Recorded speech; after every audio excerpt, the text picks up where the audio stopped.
মনে করিয়েন না, কালকেই তো দেখলাম এ বাবাই নরসিংদী না কোন জায়গায় এক ডাস্টবিনের ময়লার মধ্যে একটা ফুটফুটে বাচ্চা কুড়িয়া পাইছে। আরে না জানি কত কষ্ট করে বাচ্চাটারে রাখছিল, বাচ্চা মইরেই গেছে। বাবার আল্লাহু আকবার, তারে উঠাইয়া পরীক্ষা করে দেখে মাত্র 4 দিনের বয়স বাচ্চার। বাবারে মাওলার সন্তান দেওয়া, সন্তান যে মাওলার কত নেয়ামত। ওই ব্যক্তির কাছে জিজ্ঞাস করো যেই ব্যক্তি 15 বছর ধইরা কান্দে একটা সন্তানের লেগা, কথা কয় না। আরে বাবা সেদিনই এক লোক বুক ফাটার বাবার দাড়িগুলা সাদা হয়ে গেল।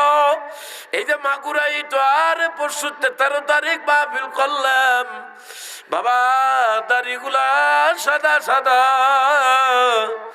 বাবারে বয়স প্রায় একেবারে যৌবন, একেবারে ঢালুর কাছে চলে গেছে। স্টেজ থেকে নামার পরে আমার জড়াই ধরিয়া কান্দে দিছে।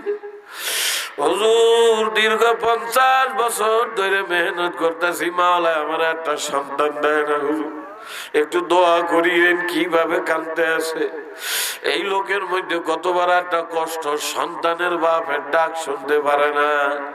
আবার অনেকে আকাম করিয়া বাচ্চা মাওলা এমনি দিয়া দিল, ডাস্টবিনে ফেলাইয়া যায়। আবার অনেকের সন্তান হয় না, কোনোভাবে সন্তান নেওয়ার পর এই সন্তান যদি বড় হইয়া আবার বেয়াদবি করে, তখন কয় সন্তান ছিল না, ভালোই ছিলাম, কথা কয় না। কি বোঝেন শোনা বাকি এ দিয়ে আমি কি বুঝাই কন দেখি? বাবারে দুনিয়া শান্তির জায়গা না ভাই, যতই দুনিয়ার পিছনে দৌড়াই বেড়াই না কেন, এ মহিলারা বাবারা, আমার মাওলারে তুইয়া দুনিয়ার পিছনে যতই দৌড়াও আমার বাবারা, কেউ দুনিয়ার জমিনে চির সুখী হইতে পারবা না।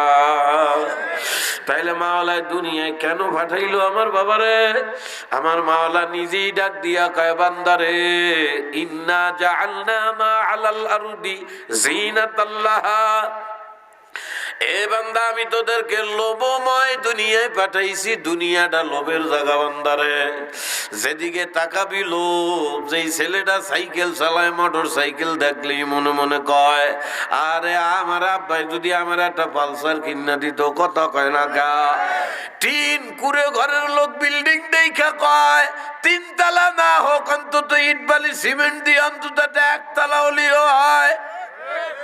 কি ব্যাংকের থেকে 1000 টাকার নোট আইনা গনাগনি করে, দূরের থেকে একজন দেখা কয় 1000 টাকার বান্ডেলটা আমার পকেট হইলে কত ভালো হইতো। বাদান দুনিয়াটা লোভের জায়গা। মাওলা কয় ইন্না জাআলনা মা আলাল আরদি জিনাতাল লাহা, এ কয়টা আমার কলিজার টুকরা বাদান, আমি মেলা রাত পর্যন্ত ওয়াজ করা আমার অভ্যাস না, আমার পছন্দ না। যখন আপনাদের জরুরত কালেকশনের জন্য দেরি হইছে, আমি একবারও হুজুরে বলি নাই যে ওনারে নামায় না কেন, আমি তাড়াতাড়ি স্টেজে উঠবো, জিজ্ঞাসা করেন। আমি শুধু জিজ্ঞাসা করছি কখন যাব বলেন। হুজুর বলছে হইলেই আপনারা ডাক দেবে। আমি বলছি আলহামদুলিল্লাহ, সমস্যা নাই, কারণ আপনাদেরও তো কালেকশনের একটা জরুরত আছে, আমি জানি। বাবা এত রাইতে ওয়াজ করি না, তাও উঠলাম বাবারে 2টা কথা বুঝাবার জন্য, নিজেরে বুঝাই, আপনারাও বুঝো ভাই। হাতও ধরি পায়েও ধরি, বাউলারে থুইয়া কবরে যায় না রে ভাই। এবার এত চেষ্টা মেহনত করো, তবুও যদি দুনিয়া না পাও, এরপরে মরার পরে যদি আমার মাওলারে থুইয়া ওই জাহান্নামী হয়ে যাও, আল্লাহ পাক ডাক দিয়া কয় ইন্নাল ইনসানা লাফি খুস, হে বান্দা বান্দিরা, আমি মাওলার এত ডায়মন্ডের মতো দামি হায়াত তোরা যারা নষ্ট করো, তোরা কিন্তু চরম বিপদের মধ্যে আছো রে। বাবা কি বিপদ হই যে আমরা ধনী হইতে পারি না, বিপদ মনে করি। এগুলা আসলে দুনিয়া কোনো বিপদই না, দুনিয়ার শান্তিও আসলে কোনো শান্তি না। বাবারা আজকে যে দুঃখে কান্দে, 1 সপ্তাহ পরে সে কোনো একটা সুখের সংবাদ পাইয়া হাসবে, এইটাই হইল দুনিয়ার নিয়ম, কথা কয় না। এ কলিজার টুকরা বাবা, পাও দুইটা ধরি। তবে আল্লাহ কয় দুনিয়াটা লোভের জায়গা, লোভময় দুনিয়ায় তোমাদেরকে আমি মাওলা বড় আদর করিয়া আমার হাতে বানাইছি বান্দা। কেন বানাইলাম জানো? আল্লাহ কয় আমার ওরে এত আদর করা বান্দা বান্দিরে আমি মাওলা দেখতে চাই আমার বানানো কোন বান্দা বান্দি লোভময় দুনিয়া পাইয়া আমার ভুলিয়া যায়। আমি মাওলা দেখতে চাই আমার কোন আদরের বান্দা বান্দি হাজারো লোভময় দুনিয়া পাওয়া সত্ত্বেও আমারে ভোলে না, আমারে সিনাই নিয়া চলে লা ইলাহা ইল্লাল্লাহ। কে দুনিয়া আমার ভোলো আর কে দুনিয়া আমার মনে রাখো, এইটা পরীক্ষা করার জন্য পাঠাইছি। লিনাবলুয়াকুম আইয়ুকুম আহসানু আমালা। তবে বান্দা এই পরীক্ষার ফলাফল কিন্তু কবরের থেকে শুরু হইয়া যাইবে। এ বাবা, আজকে এই কবরস্থানের পক্ষ থেকে মাহফিলের আয়োজন করা হয়। বাবার আজকে গোরস্থান কমিটি মাহফিল আয়োজন করলাও ভাই। আর তুমি আমি যদি ওই কবরের আসামি হইয়া যাই, বাবার আমার নবী ডাক দিয়া কয় কবর কারোর জন্য জান্নাতের টুকরা হইয়া যাইবে, করো কবর কারোর জন্য জাহান্নামের কুয়া হইয়া যাবে। অবাদান কি করিয়া মাওলার দরবারে রওনা হইতেছো, বুঝিয়া শুনিয়া তারপরে যায়। হে আল্লাহ পাকের বান্দা বান্দিরা, আমার মাওলা ডাক দিয়া কয় বান্দা বান্দিরা বুঝিয়া শুনিয়া তারপরে আমি মাওলার কবরে কিন্তু আসিও। কারণ চরম একখান বিপদ, বিপদের নাম কি আমার মাওলা নিজেই ডাক দিয়া কয় ইন্না জাহান্নামা কানাত মিরসাদা। আল্লাহ আল্লাহ ডাক দিয়া কয় বান্দারা সাবধান, তোদের পিছনে একটা ভয়ঙ্কর জাহান্নাম এমন ফান পাইতা থাকা রইছে। আল্লাহ ডাক দিয়া কয় লিত্তাকিনা মাআবা। এ দুনিয়া আমি মাওলার অবাধ্য হইয়া যদি আসো, আল্লাহ ডাক দিয়া কয় এই জাহান্নাম তোদেরকে দইরা দইরা ভিতরে ঢুকাইবে। এ কয়রার কলিজার টুকরা বাবারা, সেনো বাবা জন্মের পরে থেকে জাহান্নামের নাম শোনো। সেনো জাহান্নাম কারে কয়? ওরে আমার মাওলা এত সুন্দর করে বুঝায় রে। এরপরও যদি জাহান্নাম থেকে না বাইসা যাইতে পারো বাবা, এই কপাল পোড়ার কাম সারার কোনদিন খুলবে না। আল্লাহ কে বান্দা বান্দি, জাহান্নাম এমন ভয়ঙ্কর জায়গা, লাবিসিনা ফিহা আহকাবা। আল্লাহ কে একবার ওই জাহান্নামের মধ্যে ঢুইকা যাবি, যুগের উপরে সুখ চলিয়া যাইবে, যখন সহজে ওই জাহান্নাম থেকে বাইর হইতে পারবি না। আরে প্রতিদিন মানুষ খাওয়া দাওয়া করে, দিন প্রতি অতিবাহিত করে। সকালের মতো সকাল দেয়, দুপুরের মতো দুপুর দেয়, রাইতের মতো রাত যায় রে। অধিকাংশ মানুষে জিজ্ঞাসা করলে পাওয়া যাবে রে, সারাদিন তো ভালো কথা, সপ্তাহের মধ্যে একদিন একটু চিন্তা করে না আমি মরার পরে আমার কি উপায় হবে। আরে বাবারে, একবার যদি ওই বিপদে পড়ি, অথচ আপনারা আমার মাওলা জাহান্নামে দেওয়ার লাইগা বানায় না। কয়রার বাবারা, আপনারা আমার মাওলা শখ কইরা জান্নাতের লাইগা বানাইছে ভাই। দুনিয়া পরীক্ষার জায়গা, দুনিয়ায় আসিয়া রং তামাশার মধ্যে পড়িয়া ইচ্ছা কইরা যদি জাহান্নামী হও, কলিজার টুকরা বাবা রে, আমার মাওলার কিন্তু কিছু আসে যায় না। দরদের মাওলার কেমনে বুঝাইবে আল্লাহ, কেমনে বুঝাইবে? আল্লাহ ডাক দিয়া কয় আমার নবী আমার বান্দাদেরকে জানায়া দাও কি, আমি কিয়ামতের ময়দানে আমার কোন বান্দা বান্দীদের উপরে আমি মাওলা কোনো জুলুম করব না, করবে না। ও কয়রার পর্দালের মা বোনেরা, কিয়ামতের ময়দানে মাওলারে যা কব, আল্লাহ এইরকম আযাব দিতেছো, তোমার কি মায়া লাগে না? আল্লাহ বলবে, বান্দা বান্দি, দুনিয়ায় তো এই আখিরাত কামাই করার লইগেই তোরে পাঠাইছিলাম, দিছিলাম তোরে স্বাধীন, তুই যেই জিনিস কামাও ওইটাই তোর হবে। তুই যদি দুনিয়ায় বইসা জাহান্নাম কামাইতে চাও, ইচ্ছা স্বাধীন তোরে ছাইরা দিছি। ফামান শাআ ফালইউমিন ওয়া মান শাআ ফালইয়াকফুর। আল্লাহ কয়, জাহান্নামে যাবি তো আমার অবাধ্য হ, যদি আমি মাওলারে পাইতে চাও তো আমি মাওলারে মানতেও বড় তোর স্বাধীনতা। এ বাবা, আমার মাওলা ডাক দিয়া কয়, মান আমিলা সালিহান ফালিনাফসি। আল্লাহ কয়, কেউ নেক কাম করলো তো নিজের লিগা করলো, কথা কয় না।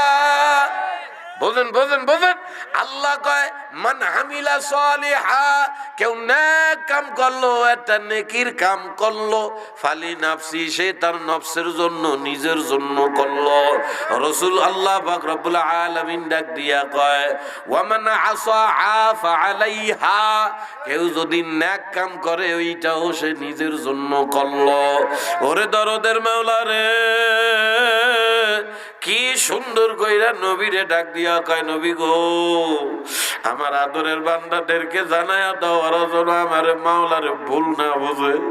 মাওলা কয়, ওয়া মা রব্বুকা বিযাল্লামিল লিল আবিদ। নবী, আমি কিয়ামতের ময়দানে আমার কোন বান্দার উপরে চুল পরিমাণ, সুতা পরিমাণ জুলুম করব না। আল্লাহ কয়, কার উপরে সুতা পরিমাণ জুলুম করা হবে না, ও যা কইরা আসবে আমি ওরে তাই দেব। বরঞ্চ আরো আল্লাহ পাক বলে, তোরা যত আকাম কুবকাম করবি এগুলারে আমি আরো গোপন কইরা ডাকবো ডাকবো, কথা কয় না। এ কলিজার টুকরা বাবারা, পাও দুইটা ধরি ভাই, বাবারা আজকে বাড়িতে যাইয়া বালিশে মাথাটা দিয়া একটু চিন্তা কইরো, ময়না পাখিরে, ওরে যেই মাওলা বানাইলো, দিন যায় আর মাওলার দুশ্মন হইয়া যায়। কিসের লোভে দুনিয়ায় যেন একটু সুখ শান্তিতে থাকতে পারে, তো কই কদ্দুর পাইলাম সুখ শান্তি? মাওলার জন্য তো কিছুই করলাম না, যা করলাম জীবনের হায়াতারে তো ফেরায় শেষই কইরা দিলাম, নিজের লেগে তো পাইলাম না। কিরে বাবা, তুমি সুখ মনে করো কি খালি 5 তলা বিল্ডিং? তুমি সুখ মনে করো কি সিরাজগঞ্জের ভিতরে সবচাইতে বড় ব্যাংকে তোমার টাকা আছে? এইটারে নি সুখ মনে করো? মিয়া পাগল, ওইটারে কোনোদিন সুখ কয় না। বরঞ্চ যার যত টাকা বেশি, যার যত সম্পদ বেশি, তার তত শান্তি বেশি, কথা কয় না? বিশ্বাস হয় না? এ বাবার, এই যে সংক্ষেপে মোনাজাত করে ছাইরে দেবো বাবা, এ পাগল তো দেশের আনাচে কানাচে কম ঘুরি নাই রে ভাই। অনেক বিল্ডিং আলারা আর এসি রুমের মধ্যে ঘুমায়, শোয়, ঘুমাইতারে না, কথা কয় না, একটার পর একটা জ্বালা। কোটি কোটি টাকার মালিক রে, টেনশনের জ্বালায় ঠিক মতো ভাতই খাইতারে না, কথা কয় না। বাবারে, যারা গরিব আছেন খবরদার বেজার হবেন না। আপনি মনে করেন আল্লাহ আমারে কি লিখে গরিব বানাইছে? এ কয়রার কলিজার টুকরা ভাই রে, তুমি ভ্যানওয়ালা, রিক্সাওয়ালা, সিএনজিওয়ালা, অটোওয়ালা, কুলি, মুসি, দিন মজুর, কামলা, বাবা মনে রাখো, তোমার ঘরে যেই পরিমাণ সুখ আছে, কোটি কোটি বিল্ডিং ওয়ালার ঘরের মধ্যে তার ধুলাবালিও নাই। কত আর কলির রাগন নাকি তা আল্লাহ জানে। আর সত্যি কথা, দেশে দেশে ঘুরি তো, পাগল মানুষ রাস্তা দিয়ে অনেক সময় ঘুরি, অনেক বিশেষ করে এই কুষ্টিয়া ঝিনাইদার ওদিকে গেলে দেখা যায় এরম পাগল চালায় রিক্সা, দূরত্বে দেখলে সালাম দেয়, হুজুর, এই যে হুজুর, এই যে কোপায়া সালাম মারে না, তাতে বোঝা গেল যে সালামের কোফে বোঝা যায় উনি আমার চেনে। হয় আমি হাইটা ওনার দ্বারা যাই, নাইলে উনি রিক্সা অথবা ভ্যান টান দিয়ে আমার কাছে আইসে, হুজুর অমুক জায়গায় শুনছিলাম আপনি সেনাটির পাগল না? হ্যাঁ ভাই, ঠিক আছে। তাহলে আমার দিকে কেমন আছেন? আমি আলহামদুলিল্লাহ। ভাইও আপনি কেমন আছেন? আরে আল্লাহ, চালায় ভ্যান, ভ্যান বোঝেন? ভ্যানে প্যাসেঞ্জার টানে, আপনাকে মানে ওই ভ্যান নাই এই দেশে? হ্যাঁ আছে, আমাকে ওই দেশে আছে তো, ভ্যানের প্যাসেঞ্জার মানুষ টানে। তো ওই ভ্যান আলা ওনারা জিগাই, ভাই আপনি কেমন আছেন? আল্লাহ রে, ভ্যান আলা এমন কোফে আলহামদুলিল্লাহ হুজুর আলহামদুলিল্লাহ, ওরা আলহামদুলিল্লাহর কোফে মনে হয় বাড়িতে বালিশের তলে 5 লাখ টাকা ধুইয়েছে। আরে কথা কয় না, খালি হাসে কে, বোঝে না।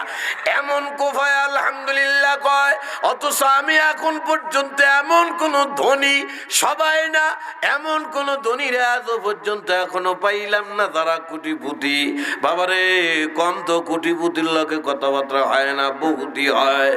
এ বাবাজিরা আমার, ধনী মানুষে জিজ্ঞাসা করলে কেমন আছেন, বেনালা তো খালি জিগাইতে দেরি, কোফায় আলহামদুলিল্লাহ কইতে দেরি নাই। আরে ধনী মানুষের জিগাইলেই আলহামদুলিল্লাহ আগে বার হয় না, কয় হুজুর কোটি তো আলহামদুলিল্লাহ ভালো নাই। আরে কথা কয় না, বোঝেন? হ্যাঁ বোঝেন, মানে একটার পর একটা জ্বালা, এর লেগে কয় কোটি তো ভালো আছি আলহামদুলিল্লাহ, আসলে ভালো নাই। তার মানে টাকার অভাব নাই, জ্বালার অভাব নাই, কথা কয় না। এই জন্য কলিজার টুকরা বাবারা, এই জন্যই বলছি বাড়িতে যাইয়া এখন খালি নিজের একটু বুঝাইবেন ওরে মন, যেই দুনিয়ায় আমার হায়াতটার বেশি সময়টা নষ্ট করে দিলাম আমার জন্য, সুখের জন্য, সংসারের লেগে।